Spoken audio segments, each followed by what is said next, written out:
Hi guys, Michael from iCheckIt here. Today we're here to show you how to replace a 12 volt halogen globe in the downlight. This one here is one of the more common downlights we come across, and it's actually quite simple to change the globe. First things first is you want to make sure the power's off. And then this one, it has 3 notches, and you want to put your fingers in and turn anti-clockwise and it'll come loose. And all you do is hold the globe and the lamp holder and pull them apart. I like to replace the globes with an LED globes. They'll last longer and they'll also use a lot less energy.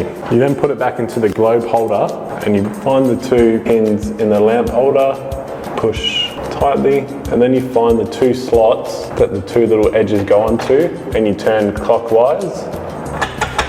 So after we put the globe back in, we want to go back down to the switchboard and turn the circuits back on. Now with the power back on, we want to make sure the light works. So we're going to flick the switch.